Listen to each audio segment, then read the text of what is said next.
پیران پیر حضرت سیدنا شیخ عبد القادر جیلانی رحمۃ اللہ علیہ جب حصول علم کے لیے اپنے گاؤں جیلان گیلان سے بغداد کے لیے روانہ ہوئے تو آپ کی والدہ ماجدہ نے زادرائے کے طور پر 40 دینار آپ کی گدڑی میں سے دیے اور چلتے وقت اپنے لخت جگر کو نصیحت کی کہ بیٹا، خواہ کسی ہی مصیبت اور برے حالات تمہیں پیش آئیں، سچ کا دامن ہاتھ سے نہ چھوڑنا اور جھوٹ کے نزدیک بھی نہ بھٹکنا، کیونکہ راست گوئی 1000 عبادتوں کی ایک عبادت ہے۔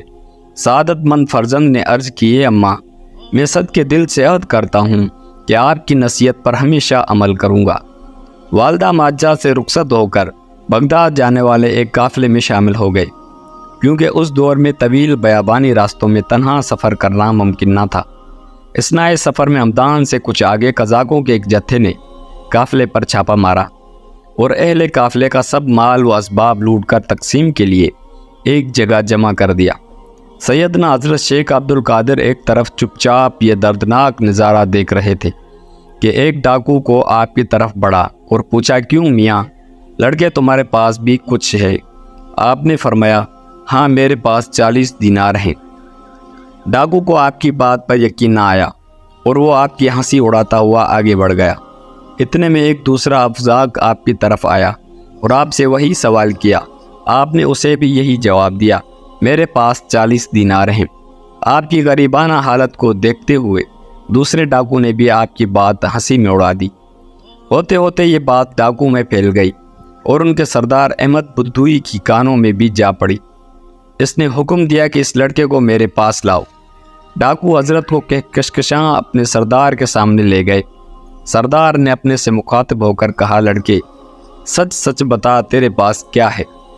حضرت نے بلا خوف و ہراس جواب دیا، میں پہلے بھی تیرے 2 ساتھیوں کو بتا چکا ہوں کہ میرے پاس 40 دینار ہیں۔ سردار نے پوچھا، کہاں ہیں؟ میری بغل کے نیچے گدڑی میں سلے ہوئے ہیں۔ سردار نے ایک ڈاکو کو حکم دیا کہ اس لڑکے کی تلاشی لو۔ چنانچہ اس نے آپ کی گدڑی ادھیڑ کر دیکھی تو اس میں سے واقعی 40 دینار نکل آئے۔ احمد بدوئی اور اس کے فضاقق یہ دیکھ کر بہت حیران ہوئے۔ احمد بدو نے استجاب کے عالم میں حضرت سے پوچھا، لڑکے، تمہیں معلوم ہے کہ ہم فضاق ہیں اور مسافروں کو لوٹ لیتے ہیں، پھر بھی تم نے ان دیناروں کی بھید ہم پر ظاہر کر دیا، حالانکہ یہ رقم اس قدر محفوظ تھی کہ کسی کو اس کا وہم گمان بھی نہیں گزر سکتا تھا۔ آخر کس چیز نے تمہیں سچ بولنے پر مجبور کیا؟ حضرت نے فرمایا، میری والدہ نے گھر سے چلتے وقت مجھے نصیحت کی تھی کہ میں ہمیشہ سچ بولنا، بھلا ان 40 دیناروں کی وجہ سے میں اپنی والدہ کی نصیحت کیوں فراموش کر دیتا اور اللہ تعالیٰ کو ناراض کر لیتا۔ حضرت کے الفاظ سن کر بدوئی بے حد متاثر ہوا، اس پر رکت طاری ہو گئی۔ ندامت کے آنسوؤں نے اس کے دل کی شفقت اور سیاہی دھو ڈالی اور اس نے آہ بھر کر کہا، اس بچے تم پر خدا کی 1000 رحمت ہو کہ تم نے اپنی ماں کے عہد کا خیال رکھا، لیکن حیف ہے مجھ پر کہ میں نے اپنی ساری زندگی اپنے خالق کا عہد توڑتے گزار دی۔ اے بچے، تم نے مجھے ہدایت کی راہ دکھا دی، اب میں رہتی زندگی تک کبھی کسی کو تکلیف نہیں پہنچاؤں گا۔ یہ کہہ کر وہ حضرت کے قدموں پر گر پڑا اور رہ زنی کے پیشے سے تائب ہو گیا۔ اس کے ساتھیوں نے یہ منظر دیکھا تو کار اٹھے، اے سردار، ہم بھی اس برے پیشے سے توبہ کرتے ہیں۔ تو رہ زنی میں بھی ہمارا قائد تھا اور توبہ میں بھی ہمارا پیشرو ہے۔